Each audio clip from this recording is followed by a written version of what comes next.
The road to adoption is long and difficult, even more so in international cases, a chaotic, dispiriting obstacle course where the outcome is never certain. In Vietnam, the 1993 Hague Convention on the Protection of Children came into force in 2012. Since then, all new applications are on hold. It's estimated there are 1.5 million orphans in the country, but it's impossible to be sure because only children at state orphanages are registered, and there are barely a dozen of those. There are 4 in Ho Chi Minh City, but many more private and even illegal establishments. Sylvie and Cédric have been lucky and they know it. The couple from a small village in eastern France succeeded in adopting their children, Paul and Charlene, within 5 years, having begun the process in Vietnam in 2008, before the new law came into effect. Though still emotionally fraught, it was ultimately a journey with a happy ending. It is a long road. It doesn't just happen overnight. This isn't necessarily something you think about when you want to have a child, is it? C'est vrai, mais l'enfant n'arrivait pas. We couldn't have a child. Time passed and finally we decided to go for adoption because we were taking the medical route, being passive. We tried all the treatments. So we thought about adoption, to be active, to take matters into our own hands. We said, there's a child born somewhere who needs a family, so why not become his parents? Even if it takes 5-6 years, we've been waiting for so many years anyway. 5 or 6 years on average, sometimes more, rarely less. Getting initial approval takes 9 to 10 months. Then comes the long wait, several years. They gave us adoption approval. Then we waited for months and that was the hardest time. They'd found us a child, they gave us his identity, his age, and that was that, a child. But we still had to wait. We suffered all that waiting. It was hard, really suffering. We said, he's waiting for us, why can't we go and get him? No matter what state his health is, then he'd be better off with us. And we had no contact with the orphanage. None. Sylvie and Cédric have only been to Vietnam twice, each time returning with a child.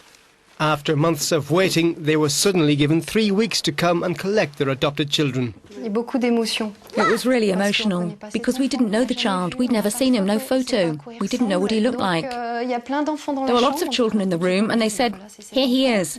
So we didn't look anymore at the others. So they put him beside, and that was it. He was ours. It was magic. They're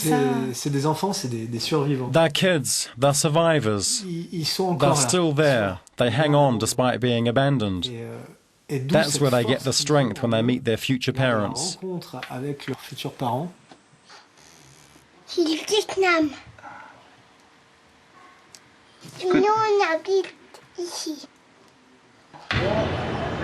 There are lots of survivors in Vietnam, but few will have the good fortune of Paul and Charlene. Very likely they will spend their childhoods in this Ho Chi Minh backstreet, in this run-down building. When we meet them, they do seem to have an inner strength, a resolve and an immediate attachment to visitors. This is a private orphanage. Without state funding, it relies on the charity of the local community, its director of 16 years tells us. Few of the orphanages have the permission, the license to raise the kids like here. Mostly they do it without the paper. They just take the kids and raise them. The difference between these and the state-run places is that they have the license to organise adoptions. Here it's private.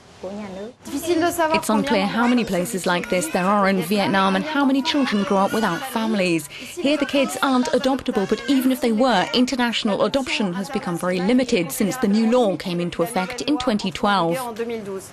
One disturbing consequence of this has been an increase in the illegal adoption of children by foreign couples willing to pay to bypass the bureaucratic process.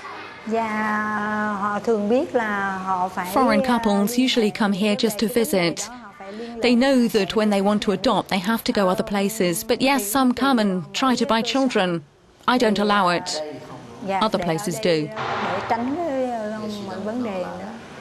There's been a dramatic fall in the number of legal international adoptions since the new law. In France, there were 469 in 2010. In 2013, it was 89. The 70 children at this orphanage, which can't now offer adoption, will remain here. Its 5 staff are unqualified. 1 volunteer helper came from abroad. The children have mostly been abandoned.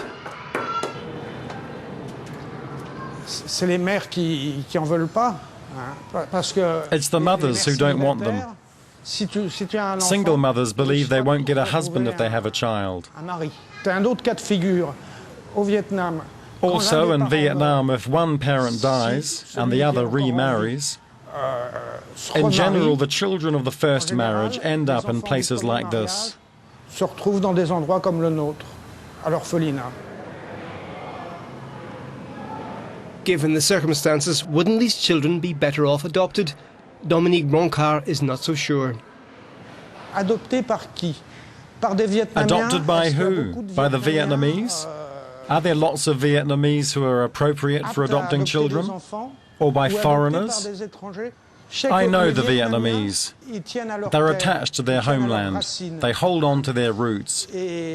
And I don't know if they would do well far away. The aim of the Hague Convention is to keep the child in their country of origin where possible. The under-3s can no longer be considered for international adoption. The result has been a fall of 36% in adoptions from the 5 main adopting countries. Yet in France, 10,000 adoption licenses are still approved every year. What's happening today is that before adopting a child from a foreign country, the country will focus on adoption on home soil. So there's been a steady drop in adoptions for a number of years. Instead, the country puts forward older children, siblings, or children with special needs or disabilities. So we can see straight away what the French couples want, or at least the majority, babies in good health, which doesn't correspond with what the countries are offering.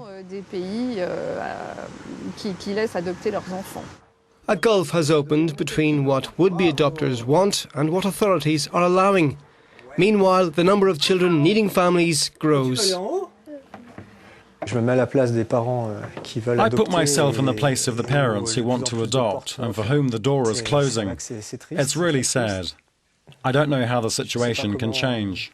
Comment ça va continuer à évoluer.